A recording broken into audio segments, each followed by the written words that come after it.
Hi, welcome to my channel true glance. Guys, इस video में हम देखेंगे कि माइक्रोसॉफ्ट एक्सेल में count, count if, count ifs ये फॉर्मूलेस को हम कैसे यूज कर सकते हैं। तो इसके लिए हम चलते हैं हमारे स्क्रीन पे।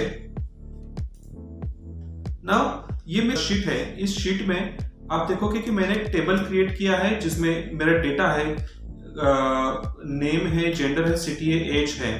तो इस डेटा के लिए हमें फॉर्मूलाज यूज करना है count, count A, count blank, count if और काउंट इफ्स। तो ये क्यों यूज होते हैं और इसको कैसे यूज करेंगे इसके बारे में मैं आपको जानकारी देता हूं।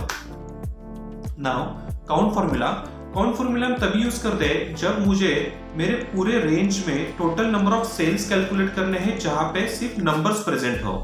यानी इस पूरे रेंज में मुझे सिर्फ नंबर्स के काउंट्स यहाँ पे शो होने चाहिए। तो इसके लिए मैं फॉर्मूला यूज करूंगा इज इक्वल टू काउंट और मेरी ये रेंज जहां पे कैलकुलेशन मुझे करना है। तो इज इक्वल टू अगर मैं ये करूंगा तो मेरे काउंट की वैल्यू है 10, यानी टोटल नंबर ऑफ सेल्स जिसमें सिर्फ नंबर्स प्रेजेंट है वो 10 है।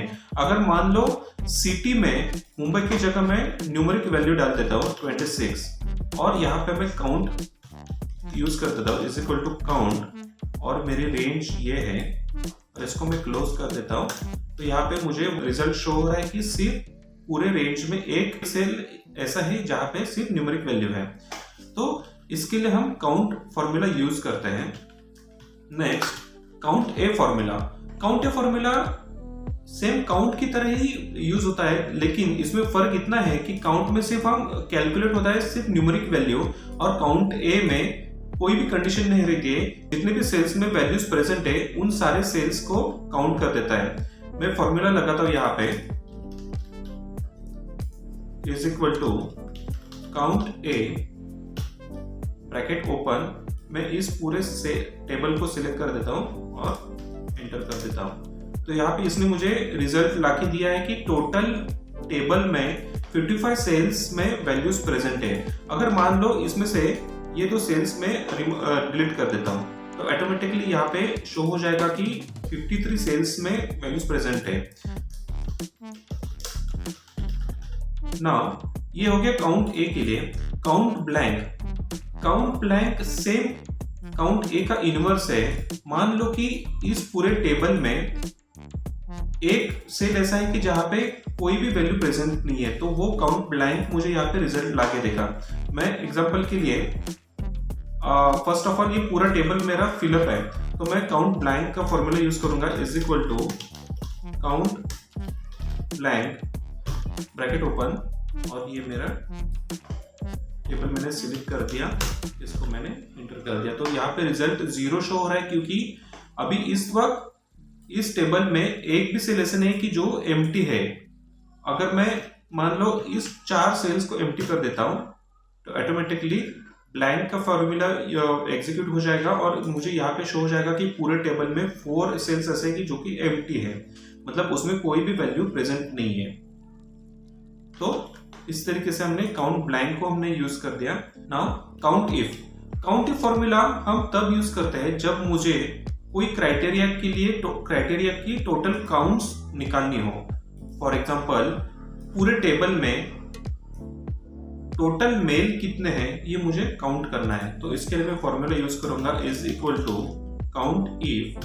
मेरा सिंटेक्स ओपन हो जाता है कि मुझे पहला रेंज सिलेक्ट करनी है और उसके बाद क्राइटेरिया सिलेक्ट करना है। तो पहले मैं रेंज सिलेक्ट करूंगा यहाँ से यहाँ तक। उसके बाद मेरी क्राइटेरिया क्या है, मुझे टोटल मेल की काउंट कैलकुलेट करना है। तो इसके लिए मैं मेल को सिलेक्ट करूंगा और इसको एंटर कर दूंगा। तो इसने मुझे बताया कि टोटल मेल्स प्रेजेंट है वो 7 नंबर। तो टोटल नंबर ऑफ 7। मैं इसको चेक के लिए इसको मैं फिल्टर लगा देता हूँ और यहाँ पे मैं मेल को सिलेक्ट कर देता हूँ। ओके, तो आप यहाँ पे देखोगे कि total number of males present जो है वो 7 है। नाउ ये हो गया काउंट इफ के लिए। काउंट इफ फॉर्मूला हम तब यूज करते हैं जब मुझे मल्टीपल क्राइटेरिया के लिए काम करना हो, काउंट करना हो। काउंट इफ में हमने सिंगल क्राइटेरिया के लिए काम किया अभी यहाँ पे मुझे मल्टीपल क्राइटेरिया, मैं क्राइटेरिया के लिए काम कर सकता हूँ। फॉर एग्जांपल लेंगे, मुझे कैलकुलेट करना है कि पुणे में 27 एज के कितने काउंट्स हैं। तो इसके लिए मैं यूज करूंगा is equal to count ifs bracket open, what is my criteria range 1। मेरी क्राइटेरिया रेंज 1 क्या है, ये मेरी क्राइटेरिया रेंज 1 है, जिसमें से मुझे मेरी क्राइटेरिया है पुणे। तो पुणे में मुझे क्या कैलकुलेट करना है, ये मेरी क्राइटेरिया रेंज 2 है और मेरी वैल्यू है 27। तो पुणे में मुझे टोटल 27 कितने एज के वैल्यू से ये मुझे कैलकुलेट करना है। इसको मैंने एंटर किया तो आ गया कि पुणे में सिर्फ 27 एज के 2 ही वैल्यूज प्रेजेंट है, एक यहाँ पे और एक यहाँ पे। तो इसके लिए हमने काउंट इफ्स का फॉर्मूला यूज किया। तो इस तरह guys count A, count blank, count if और काउंट इफ्स, इस फॉर्मूलेस को आप यूज कर सकते हैं आपके प्रोजेक्ट में। मैं और एक इसमें अब एडिशन डाल देता हूँ, मुझे इन सारे फॉर्मूलेस को यूज करना है, लेकिन मैं ये यूज करूंगा हर एक रो के लिए। मतलब मैं काउंट फॉर्मूला यूज करूंगा और इसकी वैल्यूज निकालूंगा हर एक रो के लिए, और वो वैल्यूज सेम ही, मतलब रिजल्ट मेरा सेम ही आना चाहिए। इसके लिए एग्जांपल के लिए मैं यहाँ पे अभी एक हेल्पर कॉलम ऐड कर देता हूँ। यहाँ पे अभी मैंने काउंट का कॉलम मैंने ऐड कर दिया है। मुझे यहाँ पे काउंट करना है कि टोटल एज के रेंज में कितने वैल्यूज ऐसे हैं जिसमें वैल्यू नंबर्स प्रेजेंट हैं। तो इसके लिए मैं फॉर्मूला यूज करूंगा इज इक्वल टू काउंट, और मेरी रेंज यहाँ से यहाँ तक है, ये मैंने सिलेक्ट कर दी। आप यहाँ पे अगर आप देखोगे कि मैंने रेंज सिलेक्ट की है F3 to F12 और इसको मैं एंटर कर देता हूँ, तो वो मुझे आंसर दे देगा कि टोटल रेंज में 10 सेल्स जिसमें नंबर्स प्रेजेंट है। अभी अगर मैं इसको ड्रैग कर देता हूँ तो यहाँ पे आप देखोगे कि नंबर डिक्रीज होता है, आपको यहाँ पे दिखाई दे रहा है। तो ये जो रिजल्ट है ये टोटली गलत है। मुझे सारे सेल्स में एक ही आंसर आने चाहिए, क्योंकि यहाँ पे एक भी सेल ऐसा नहीं है कि जिसमें वैल्यूज प्रेजेंट नहीं है। अगर मैं इसको डिलीट कर देता हूँ तो यहाँ पे आंसर करेक्ट है, लेकिन बाकी सारे सेल्स में आंसर गलत आ रहे हैं। तो इसके लिए मुझे इस रेंज को फ्रीज करना पड़ेगा। तो फिर से फॉर्मूला अप्लाई कर देता हूँ इज इक्वल टू काउंट, और मेरी रेंज है यहाँ से यहाँ तक, और इसको मैंने F4 प्रेस किया और मैंने यहाँ पे पूरे रेंज को फ्रीज किया। और अभी अगर मैं इसको ट्रैक करता हूँ तो सब जगह पे मेरी सेम वैल्यू आ जाएगी। हम फिर से काउंट ए को यहाँ पे करते हैं। नाउ काउंट ए में मुझे क्या चेक करना है कि पूरे सारे टेबल में टोटल काउंट चेक करना है जहां पे सारे सेल्स फील्ड हो। तो इसके लिए मैं यूज करूंगा काउंट ए, वैल्यूज मैंने यहां से यहां तक सिलेक्ट की, रेंज मैंने सिलेक्ट की और इसको मैंने फ्रीज कर दिया। फ्रीज करने के बाद मैंने इसको एंटर कर दिया और इसको अभी मैंने ट्रैक किया। अब देखोगे कि सब जगह पे सेम आंसर रिजल्ट शो हो रहा है। मान लो यहाँ पे मैंने एक वैल्यू डिलीट कर दी तो ऑटोमेटिकली यहाँ पे वैल्यूज चेंज हो गई है। अभी यहाँ पे मैंने रेंज सिर्फ एज के लिए लिया था, इसके लिए मैंने यहाँ से भी डिलीट कर दी, तो देखो ऑटोमेटिकली आंसर चेंज हो रहा है। तो ये मैंने काउंट ए के लिए कर दिया। Now count blank, count blank में यहाँ पे फॉर्मूला यूज करेंगे इज इक्वल टू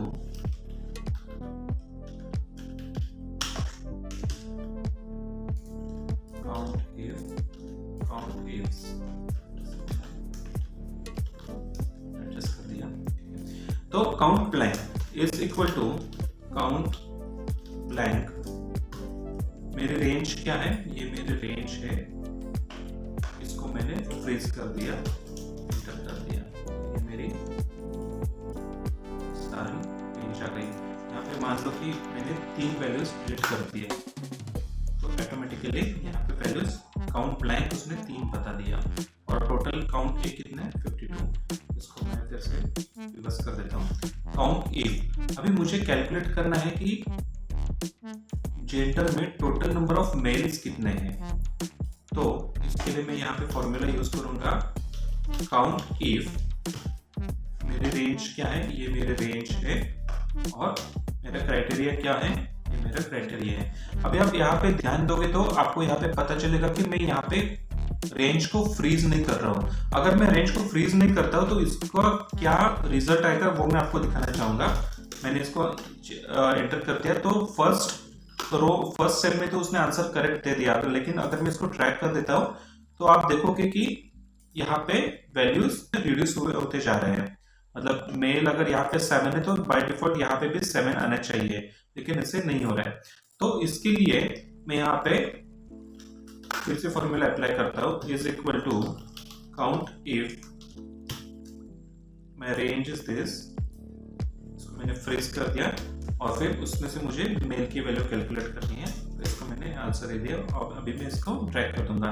तो अब देखो कि जहां जहां पे मेल प्रेजेंट है वहां पे उसने आंसर कैलकुलेट करके दे दिया। काउंट इफ मुझे कैलकुलेट करना है कि पुणे में 27 एज के कितने काउंट्स हैं। तो यहाँ पे मैं फिर से फॉर्मूला अप्लाई करूंगा, is equal to count if my criteria range is city, freeze कर दिया मैंने। उसके बाद उसमें से मेरा क्राइटेरिया क्या है, पुणे। उसके बाद my criteria range is age, range freeze कर दिया और उसमें से मुझे 27 सिलेक्ट करना है। तो अगर मैं यहाँ पे कर देता हूँ तो यहाँ पे आपको हर एक सिटी के रिजल्ट्स यहाँ पे शो हो जाएंगे। पुणे के लिए 27 एज के 2 है, दिल्ली के लिए 28 एज के सिर्फ एक ही प्रेजेंट वैल्यू है, यहाँ पे 2 है। दिल्ली में 25 की एक ही वैल्यू है। अभी मान लो दिल्ली में 28 एक बार प्रेजेंट है, यहाँ पे 25, इसको भी मैं 28 कर देता हूँ, तो बाय डिफॉल्ट यहाँ पे वैल्यूज चेंज हो जाएगी और फिर से यहाँ पे मुझे दिल्ली के लिए 28 एज के 2 काउंट्स पता चलेंगे। तो गाइस इस तरह आप इन फॉर्मूलाज को यूज कर सकते हैं आपके प्रोजेक्ट में। गाइस आपको ये वीडियो कैसी लगी ये आप जरूर मुझे कमेंट में मेंशन कीजिए। इस वीडियो को लाइक कीजिए, सब्सक्राइब कीजिए और ये वीडियो देखने के लिए थैंक यू।